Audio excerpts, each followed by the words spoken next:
Hello दोस्तों। तो आज मैं आप सभी को बताऊंगा हीरो से भरे खेत के बारे में। यह एक कहानी है जो आप सभी को सुनना चाहिए। तो हफीज एक अफ्रीका का किसान था। वह अपनी जिंदगी से खुश और संतुष्ट था। हफीज इसलिए खुश था क्योंकि वह संतुष्ट था। वह संतुष्ट इसलिए था क्योंकि वह खुश था। एक दिन एक अक्लमंद आदमी उसके पास आया। उसने हफीज को हीरो के महत्व और उनसे जुड़ी ताकत के बारे में बताया। उसने हफीज से कहा, अगर तुम्हारे पास अंगूठे जितना भी बड़ा हीरा हो तो तुम पूरा शहर खरीद सकते हो, और अगर तुम्हारे पास मुट्ठी जितना भी बड़ा हीरा हो तो तुम अपने लिए शायद पूरा देश ही खरीद लो। वह अक्लमंद आदमी इतना कहकर चला गया। उस रात हफीज सो नहीं सका। वह असंतुष्ट हो चुका था, इसलिए उसकी खुशी भी खत्म हो चुकी थी। दूसरे दिन सुबह होते ही हफीज अपने खेतों को बेचने और अपने परिवार की देखभाल का इंतजाम किया और हीरे खोजने के लिए रवाना हो गया। वह हीरे की खोज में पूरे अफ्रीका में भटकता रहा, पर उन्हें पा नहीं सका। उसने उन्हें यूरोप में भी ढूंढा, पर वे उसे वहां भी नहीं मिले। स्पेन पहुंचते पहुंचते वह मानसिक, शारीरिक और आर्थिक स्थिति से पूरी तरह टूट चुका था।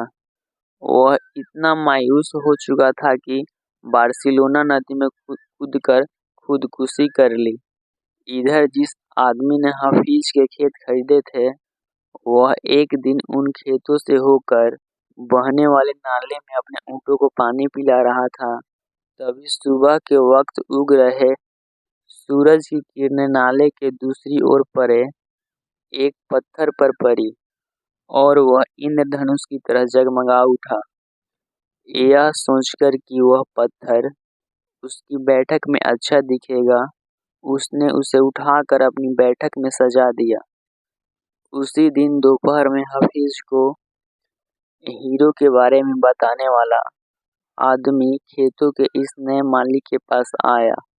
उसने उस जगमगाते हुए पत्थर को देखकर पूछा, क्या हफीज लौट आया? नए मालिक ने जवाब दिया, नहीं, लेकिन आपने यह सवाल क्यों पूछा? अक्लमंद आदमी ने जवाब दिया, क्योंकि यह हीरा है, मैं उन्हें देखते ही पहचान जाता हूँ। नए मालिक ने कहा, नहीं, यह तो महज एक पत्थर है, मैंने इसे नाले के पास से उठाया है। आइए मैं आपको दिखाता हूँ। वहाँ पर ऐसे बहुत सारे पत्थर पड़े हुए हैं। उन्होंने वहाँ से नमूने के तौर पर बहुत सारे पत्थर उठाए और उन्हें जांचने परखने के लिए भेज दिया। वे पत्थर हीरे ही साबित हुए। उन्होंने पाया कि उस खेत में दूर दूर तक हीरे दबे हुए थे। तो गाइस, इस कहानी से हमें क्या सीख मिलती है? इस कहानी से हमें 6 तरह की सीख मिलती है, जो मैं आपको बता रहा हूँ। पहला, जब हमारा नजरिया सही होता है तो हमें महसूस होता है कि हम हीरो से भरी हुई जमीन पर चल रहे हैं। मौका हमेशा हमारे पांवों तले दबे हुए हैं। हमें उनकी तलाश में कहीं जाने की जरूरत नहीं है, हमें केवल उनको पहचान लेना है। और दूसरा, दूसरों की खेत की घास हमेशा हरी लगती है। और तीसरा है, हम दूसरों के पास मौजूद चीज़ों को देखकर ललचाते रहते हैं। इसी तरह दूसरे भी हमारे पास मौजूद चीज़ों को देखकर ललचाते हैं। हम में से अपनी जगह का अदला बदली करने का मौका हासिल करके उन्हें खुशी होगी। चौथा, जिन्हें मौक़ों की पहचान नहीं होती, उन्हें मौके का खटखटाना शोर लगता है। पांचवा, मौका जब आता है तो लोग उसकी अहमियत नहीं पहचानते। जब मौका जाने लगता है तब उसके पीछे भागते हैं। छठा है, कोई मौका दोबारा नहीं खटखटाता। दूसरा मौका पहले वाले मौके से बेहतर या बदतर हो सकता है, पर वह ठीक पहले वाले मौके जैसा नहीं हो सकता। इसीलिए सही वक्त पर सही फैसला लेना बेहद जरूरी है। गलत वक्त पर लिया गया सही फैसला भी गलत बन जाता है।